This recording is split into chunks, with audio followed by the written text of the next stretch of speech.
कई सारे unsung heroes की बात की है।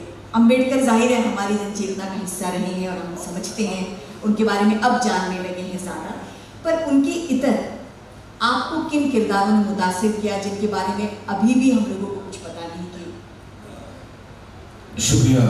सबसे पहले तो मुझे अगर स्मरण है तो मद्रास प्रेसिडेंसी के एक हीरो ने, जिनका जिक्र आपने इंडिया इंटरनेशनल में भी किया था, मैं उससे पहले नहीं जानता था, लेकिन मैं सबसे पहले रूपा जी एक बात कहूँ कि आज ये पूरा पैनल, संभवतः मैं पहली बार अपने राष्ट्रीय अध्यक्ष के साथ एक ही पैनल में पहली बार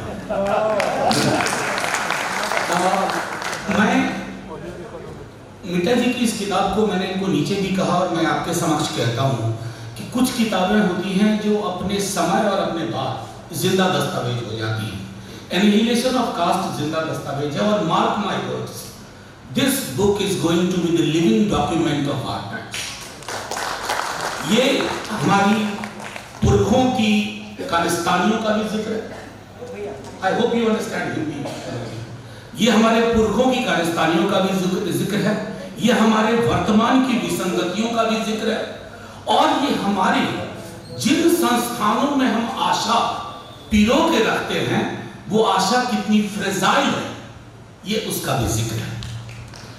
हम सब इसमें हॉल में बहुत बड़ी आबादी है जिसने लक्ष्मणपुर बाथे, शंकर बिघा, बथानी टोला, हमें आज तक समझ में नहीं आई ये बात कि एक्विटल सिर्फ एक जुडिशियल प्रोसेस नहीं है, it's a conscious social political process.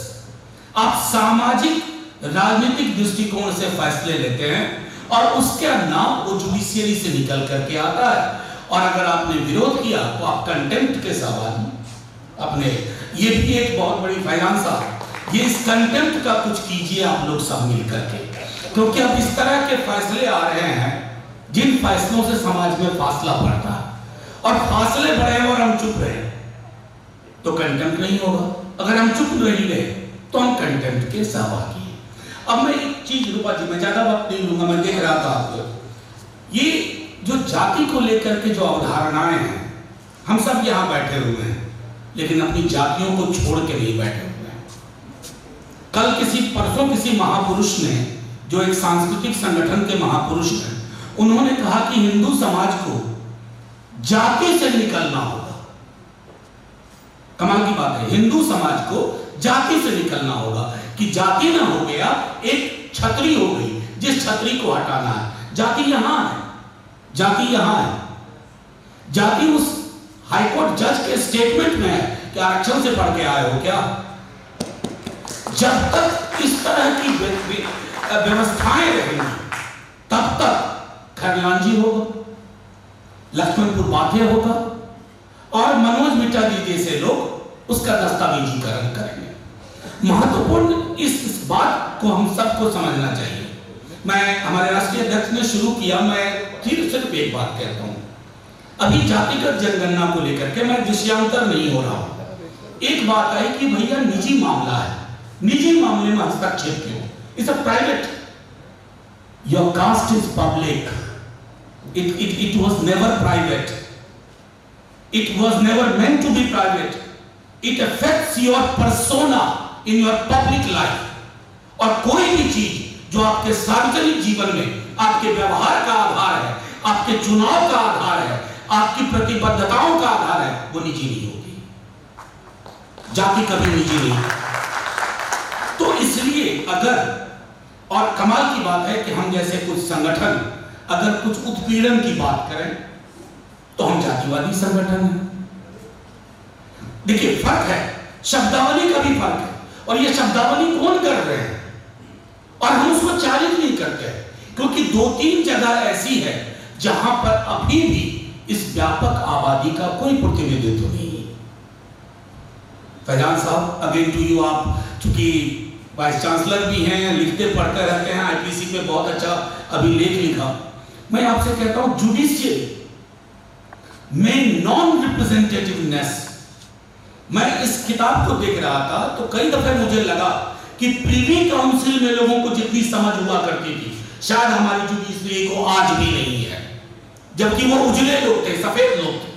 हम यहां ब्राउन लोग यहां हैं, लेकिन सोच उल्टे पांव की यात्रा पे निकल गई है।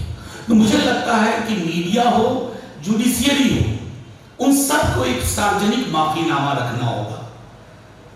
लक्ष्मणपुर बाथे या पठानी टोला या शंकर बीघा हो सकता है सामने सामने ना आ रहा हो।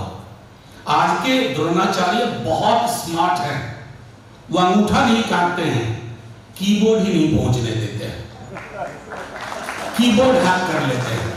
तो पूरी की पूरी ये किताब मैं बता रहा हूं कि ये किताब आपको ये दृष्टिकोण भी देता है, क्योंकि गरिमा की लड़ाई कितनी पुरानी है और कितना काम अभी भी बचा हुआ है।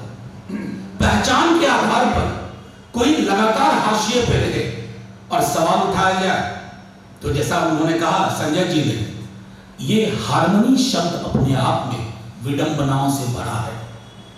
शांति जब कहते हैं ना, तो समाज को कब्रिस्तान की शांति नहीं चाहिए। सबसे ज्यादा शांति शमशान और कब्रिस्तान में। अगर शांति होनी है समाज में तो न्याय के साथ, और अगर न्याय होना है तो अधिकार के साथ, और अगर अधिकार होना है तो पहचान के आधार पर कोई वंचित ना हो, कोई बहिष्कृत ना हो। शुक्रिया, थैंक यू।